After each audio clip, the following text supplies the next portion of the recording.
nesse ato, Pedro, Nicolas Ferreira ficou muito empolgado, né? E disse que o Brasil voltará a ter presidente de direita. Nicolas Ferreira!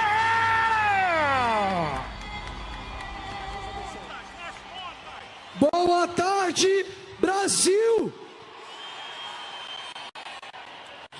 Hoje nós estamos dando um recado a muitas pessoas de que homens e mulheres com coração verde e amarelo não desistirão do nosso país. Mas também é um recado não somente aos poderosos, mas também para nós mesmos, brasileiros e brasileiras que estavam desanimados, desesperançosos, de que essa geração será marcada por uma geração de homens e mulheres que persistiram e não desistiram. Eu gostaria de chamar o bombeiro para esse direção aqui, por gentileza. Tem uma pessoa passando mal, urgente. Aonde? Levanta a mão, por gentileza. Já está a caminho. Como eu dizia, nós temos diversas pessoas nesse país que ficaram desanimadas, mas eu quero trazer aqui duas pessoas. Moisés, ele não chegou a ver e entrar na terra prometida, mas teve um jovem chamado Caleb que entrou. Mas se não fosse a força de Moisés, Caleb não teria entrado. Talvez nós não veremos o Brasil prometido, mas os nossos filhos, os filhos dos nossos filhos, verão um Brasil novamente verde e amarelo. O nosso inimigo ficou 12 anos, persona não grata, tentando a presidência da República, e ele conseguiu depois de 12 anos. Nós não temos o direito de ter menos persistência do que o nosso inimigo.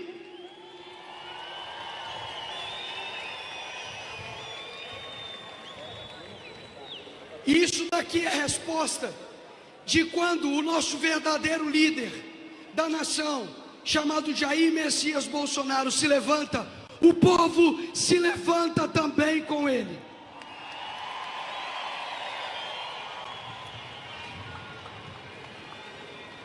E eu gostaria de finalizar dizendo que a hora mais escura antecede o amanhecer. Talvez não hoje, talvez não amanhã, mas um dia nós veremos novamente um presidente de direita retornar à presidência da República do nosso país.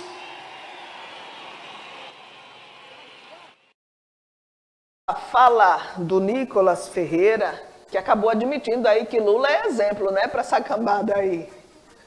Lula persistiu. Perguntar ao deputado Nicolas Ferreira quem era que estava na presidência durante esses 12 anos que o Lula tentou, né, entrar, né, que o Lula tentou ganhar as suas eleições. Vamos fazer uma retrospectiva histórica, né? Primeiro que antes as eleições não eram diretas, né? As eleições foram 15 anos de ditadura militar, né? Foram vários anos onde o exército tomou conta da presidência da República, tomou conta de todas as movimentações políticas no nosso país, políticas e econômicas, né? Tanto que nos deixou a hiperinflação, né? A maldita hiperinflação que encerrou com a era do Cruzeiro, dos Cruzados, né? Enfim, depois, nas primeiras eleições diretas, né? Depois do povo ir para as ruas e gritar direta já, né? Onde teve essa manifestação com os caras pintadas, enfim, nas primeiras eleições diretas, o Lula realmente apresentou-se como uma ameaça para a direita brasileira. Porém, era a direita brasileira que estava comandando o nosso país. né? Quem não lembra dos presidentes que sucederam a ditadura militar? Teve-se o Tancredo Neves, né? O que foi eleito naquele movimento, Diretas Já. Exato, o Itamar Franco. O José Sarney também chegou a entrar, mas foi porque assumiu, né, como era vice e assumiu o lugar do presidente que precisou se ausentar por doença, né, o presidente Tancredo.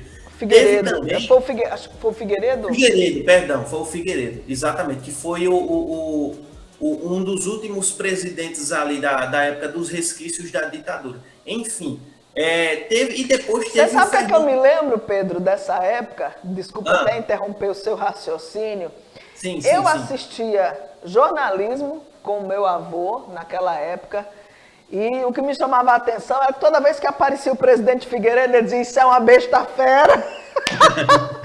Meu avô era sindicalista, né? Contrário, ferrenho contrário ao regime ditatorial aqui no Brasil. Exatamente, assim como o Lula, né? Ele sempre lutou pelo sindicalismo, pelo movimento dos trabalhadores brasileiros, tanto que criou o seu próprio partido, né? O PT, Partido dos Trabalhadores. E teve a eleição também, a coação, né? Tanto da mídia quanto dos meios de comunicação em massa, né? Teve a aparição do Fernando Collor de Mello, né? Do Fernando Caçador de Marajás. Exatamente, o Caçador de Marajás. Era aquele que lutava contra os privilégios dos maiores. Fernando Collor de Mello. Não passou de marketing político, né? Pois é, que nasceu em berço de ouro, que tinha todo um conglomerado de mídia a seu favor, porque foi herança de seu tio, de seu pai, né?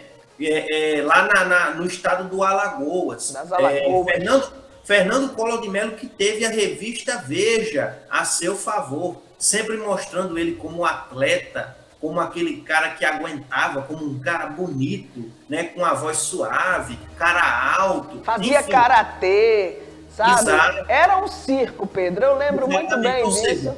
Teve toda uma mídia favorável para o Fernando Collor de Mello. Ele, inclusive, ousou colocar mentiras na televisão brasileira. Não existia redes sociais naquela época, mas na televisão já tinha fake news.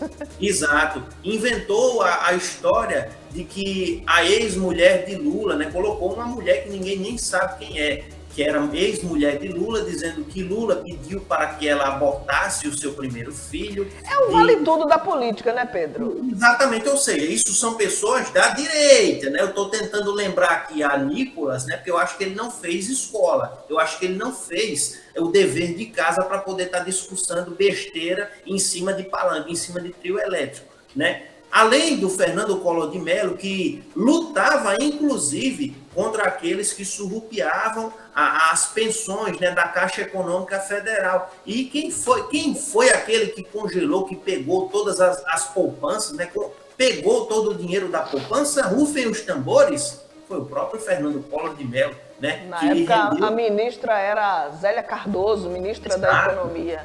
E foi o que lhe rendeu o seu impeachment, né? Ficou apenas 2 anos na presidência, fora os anos na política que ele já tinha como deputado. Enfim, né? Teve, então, depois do Fernando Collor de Mello, veio o Fernando Henrique Cardoso, né? Que foi o último presidente ligado à direita brasileira, né? Que foi um dos responsáveis pela criação do Plano Real, né? Teve a questão da melhora da economia, enfim.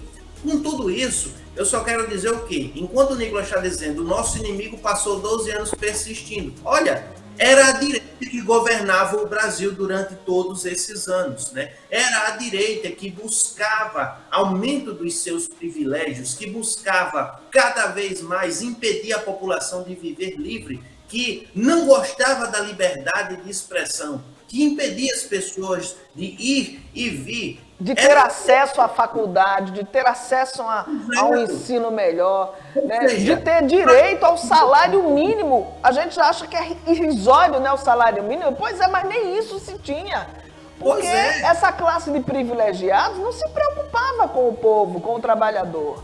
Pois é, parece que o caçador de Marajás não cumpriu o que prometeu, não é verdade? Enfim, a direita brasileira sempre comandou esse país, até mesmo Getúlio Vargas, por mais que ele tenha lutado pelo direito dos trabalhadores, né, pela criação de vários direitos trabalhistas que existem hoje, mas Getúlio Vargas era de direita, né? Foi Getúlio Vargas que fez parte da ação integralista do AI, foi Getúlio Vargas quem fez parte também do Estado Novo, né? O golpe do Estado Novo, que é como é chamado na história brasileira, né? Enfim, Getúlio Vargas, que era um populista, mas era de direita, conta assim a história.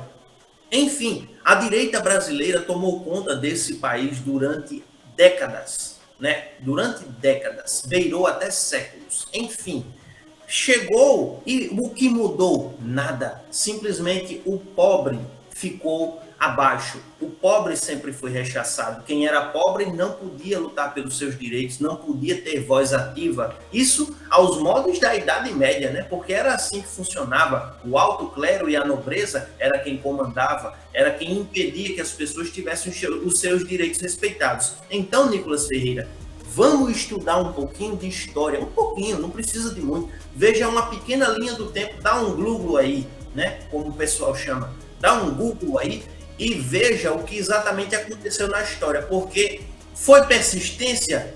Foi, mas mesmo assim a gente já tem o legado do que a direita pode fazer na presidência do país.